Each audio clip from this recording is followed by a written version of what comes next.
Nous pensons aujourd'hui, avec le développement des équipements d'énergie renouvelable, particulièrement du solaire photovoltaïque, nous avons des centaines et des centaines de mégawatts qui vont être installés.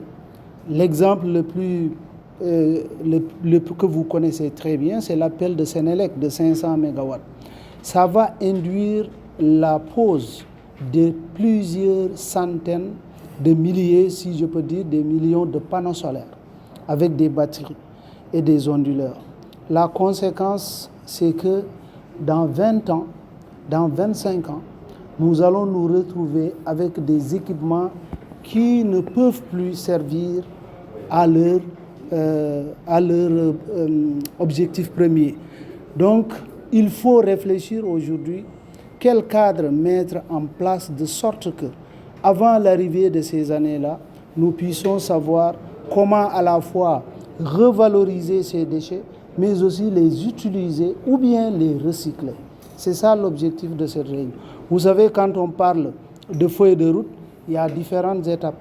C'est-à-dire quel serait le rôle de l'État pour l'accompagnement, quel serait le rôle du secteur privé pour la mise en valeur, mais aussi quelles opportunités pouvons-nous prendre pour créer de l'emploi. Le Sénégal s'est engagé dans une transition énergétique ambitieuse.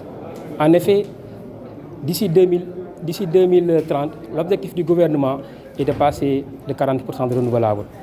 Actuellement, nous sommes presque à 30%. Notre objectif, c'est de passer d'ici 2030 de 40% de renouvelables par rapport à la puissance installée de la Sénélec.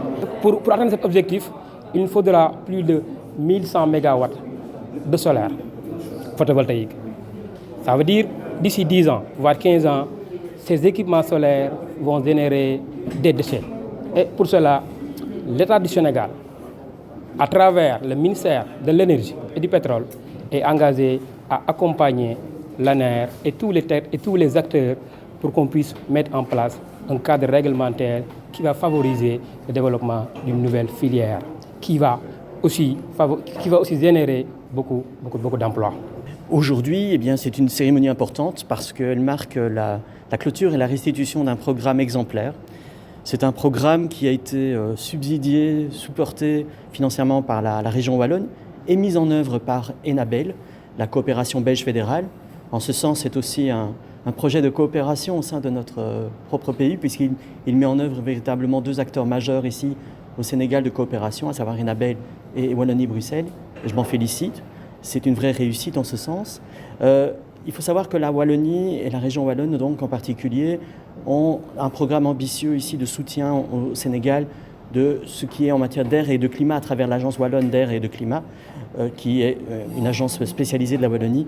Nous avons des programmes de coopération en la matière et au rang de ces programmes, la transition énergétique, qui est rendue impérieuse par le changement climatique notamment, figure en bonne place. Et ici aujourd'hui, on s'est intéressé à l'après. Quand on met en place ces transitions énergétiques, quand on met en place ces 40% d'énergie renouvelable pour l'horizon 2030, comme l'a si bien souligné monsieur le représentant du ministre de l'Énergie et du Pétrole, quand on met ça en place, que se passe-t-il pour la suite, pour les déchets qui vont nécessairement en résulter, ces fameux déchets solaires?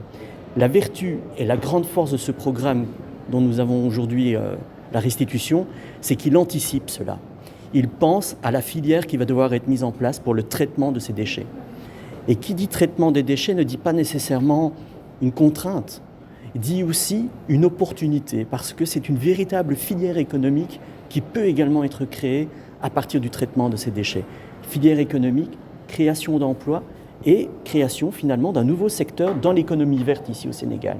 C'est donc tout à fait majeur, c'est un enjeu considérable et vraiment nous sommes très contents, très satisfaits d'avoir pu y participer.